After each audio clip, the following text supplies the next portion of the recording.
How you doing? This goes DeCarlo. Somebody had recently inquired how to change your self-concept, and I think that that's a big one for many of us.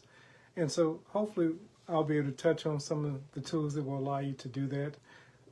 Every time we look at other people and we think that they have it all together, many of them are facing the exact same challenges that we are. And so when we're talking about dealing with your self-concept, understand this. Everybody at one level or another is dealing with some form of self-concept.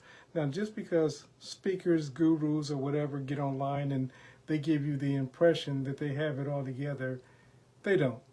Now, once you understand that everyone is just like you, and you begin understanding from that perspective that this is not something as far as with self-concept that there's a teaching or a formula or something that you get and all of a sudden your self-concept has changed, because there's different areas. It may be in finance, it may be in our body type, it may be in, our self-love, for example.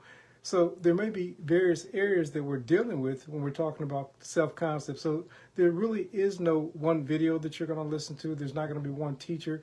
There's great teachers out there like Joe Dispenza and so forth, Neville Goddard, and so forth. I can go through the list of teachers.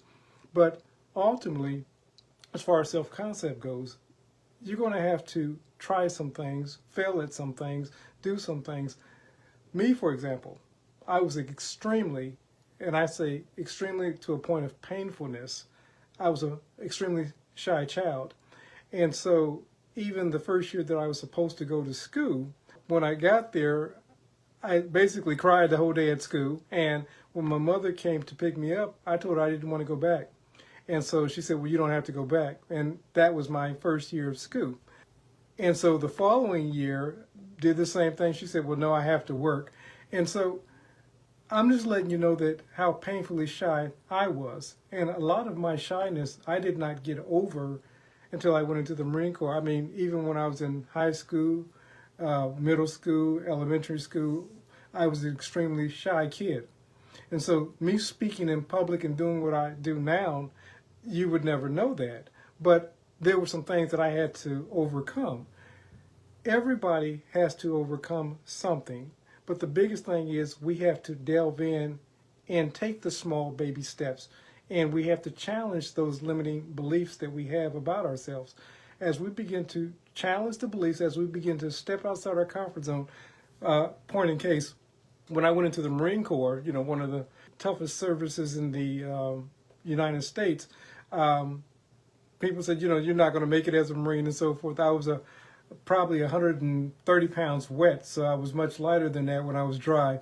And so there was an expectation that I wasn't even going to make Marine Corps boot camp. But one thing that I was a runner.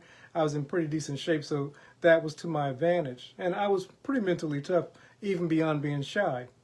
But when I went into the Marine Corps, I went through several posts and so forth, promoted well, and I went on something called embassy duty. And that's like, for the Marine Corps, that's the cream of the crop.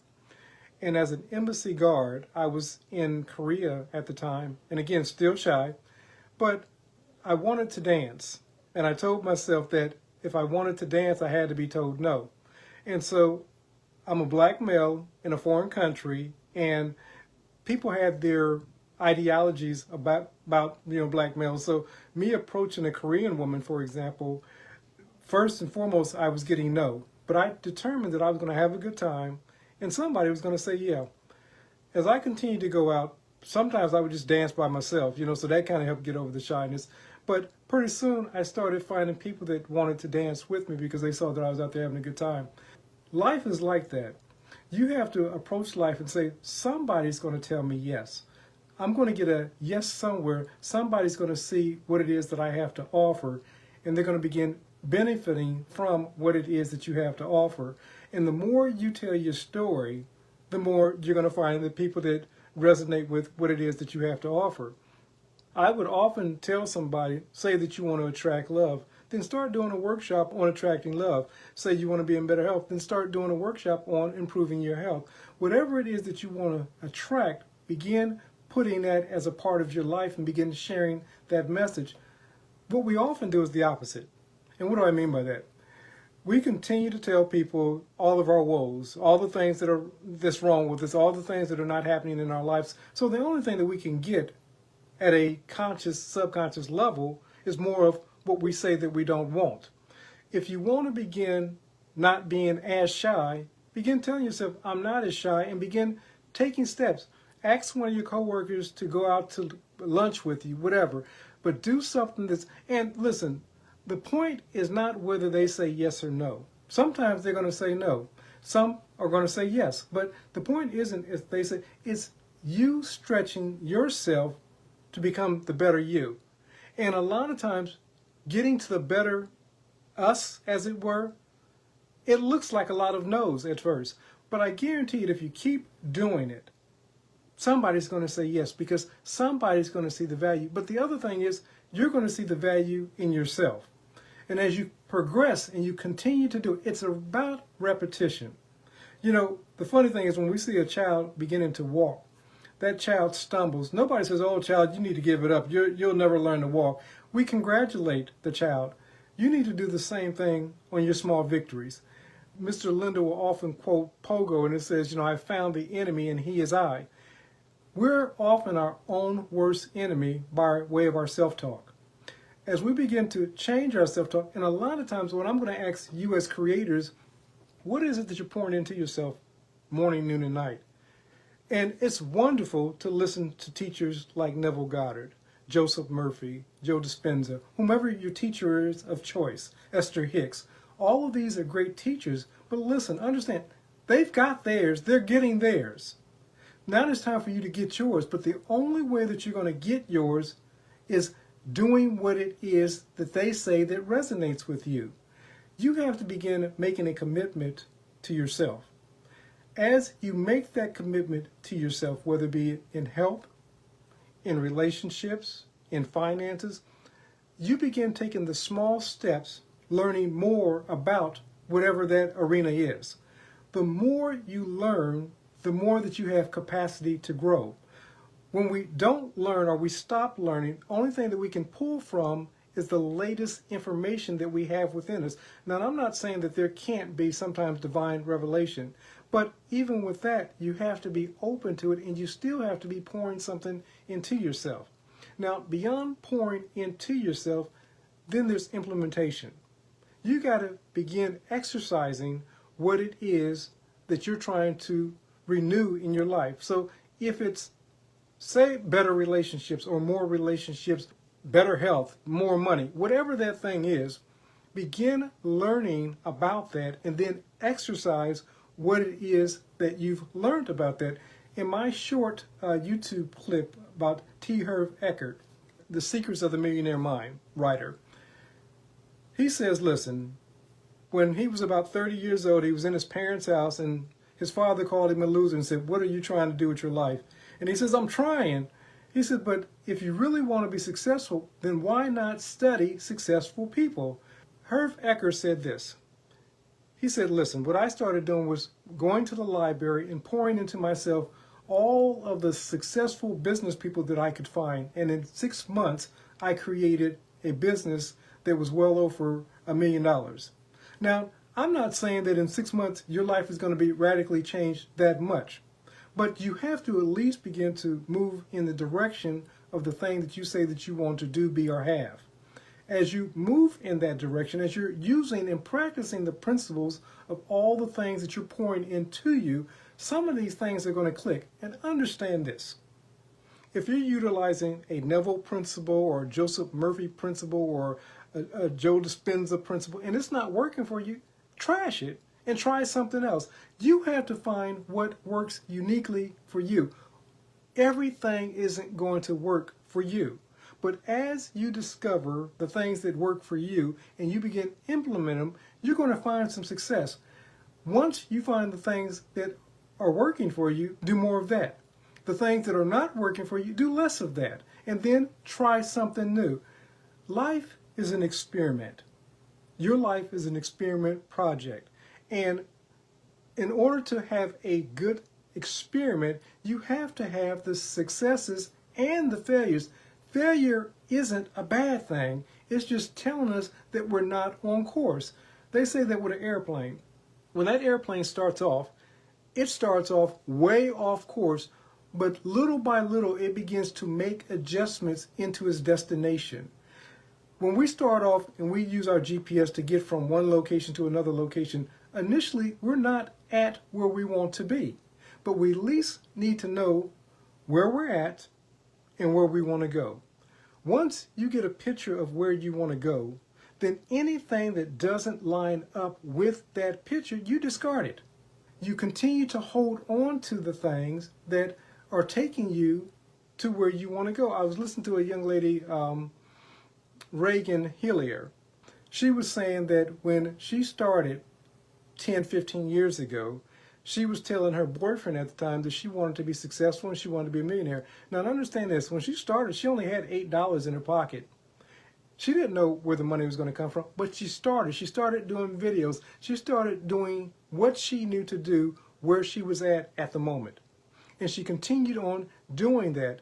Today, she's worth multiple millions of dollars. That wouldn't have happened had she not started. And understand this, all the insecurities that you have, she had, I have. Everybody that you see that's doing this work, and those that you don't see doing the work behind the scenes, they all had the insecurities. They all had the same similar hang-ups that you have, but the difference is they push through them. They didn't allow the negative voices in the back of their mind, ego or whatever you want to call that negative voice. If you want to give it the name the devil, or you want to give it the name of your nemesis, whatever you want to call that voice, once you start hearing that voice and it's talking you out of your dreams, you need to be able to counteract that voice. But look at starting with your own victories. Everybody has succeeded in doing something, even if it's waking up, putting your feet on the floor, and getting out and doing something. That's a success. Sometimes I'll see somebody exercising. This may be somebody that's morbidly obese, but you know what? They're out there walking and they're doing what needs to be done to get where they need to be. Where do you want to be? Who do you want to be? What do you want to have? Begin moving in that direction, and what's going to happen is that the universe and everything within your universe is going to begin to acquiesce and take form, take shape of your predominant thoughts. The problem has been our predominant thoughts up until now have been negative. And the only thing we keep reproducing is the negative thinking. So what may need to happen is you need to pour, first and foremost, some positive information by listening to other teachers. But then you have to begin implementing. Now, listen, just because the change doesn't happen overnight, you didn't get where you're at 21, 31, 41, 51, 61, and I can go on overnight. The major change that you're trying to make isn't going to happen overnight, but it can begin right now. And it can begin with a decision that I'm going to be somebody different.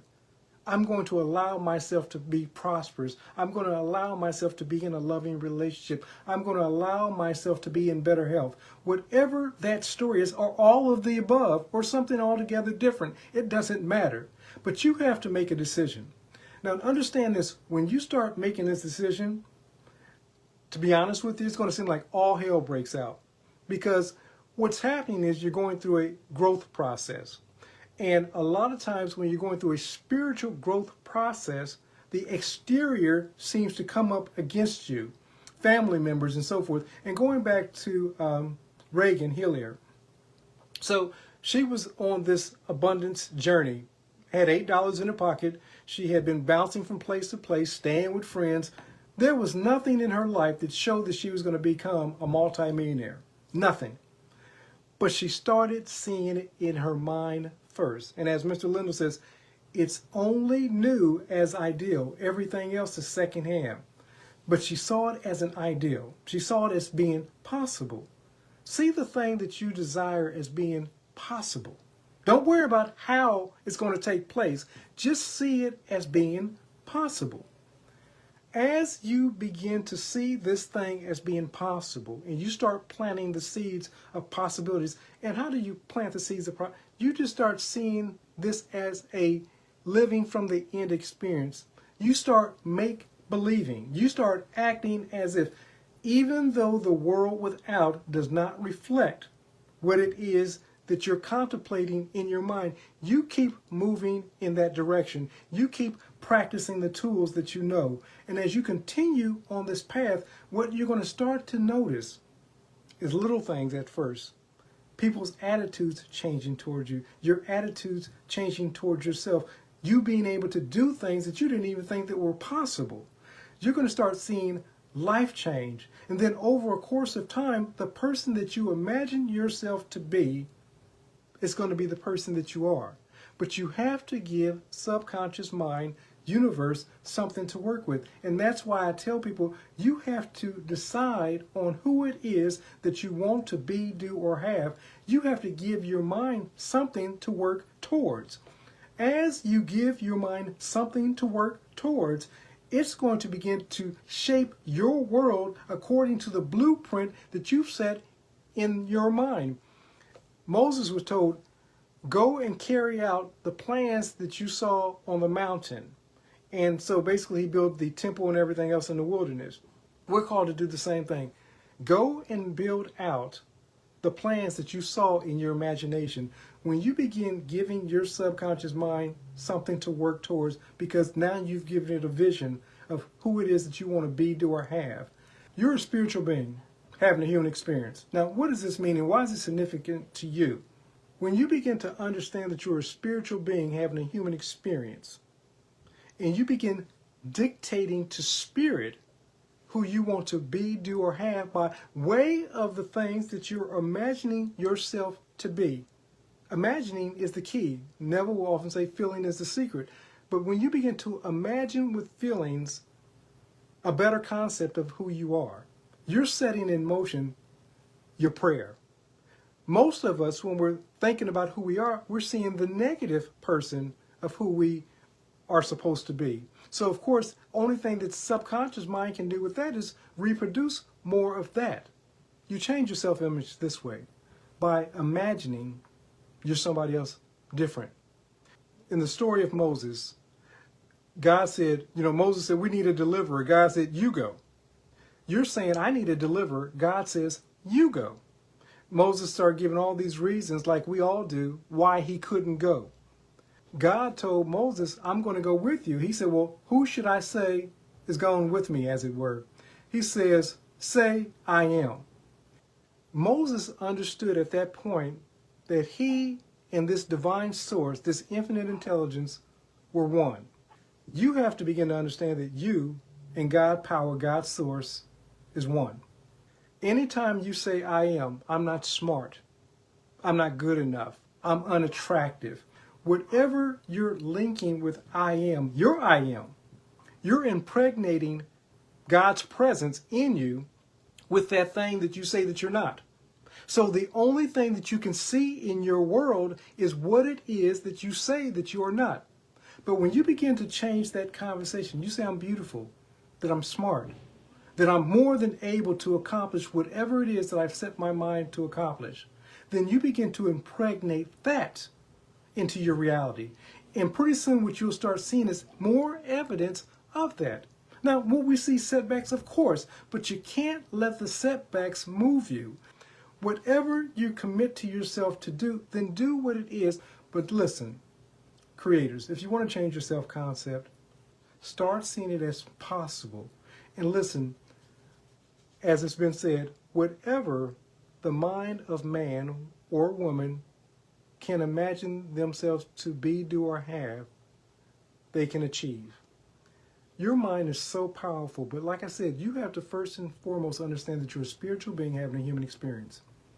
As a spiritual being, you're not the person that you're seeing in the mirror. You're so much more. Body is just an earth suit, a vehicle of travel for your spirit. Your spirit is infinite, and the possibilities in that spirit. But whatever it is that you've decided to be, do, or have, commit to it wholeheartedly and let nothing stand in your way. Simply make the decision. Your change is possible if you can believe it and see it for yourself. Hey, you guys, love you guys. Have a great and an awesome day.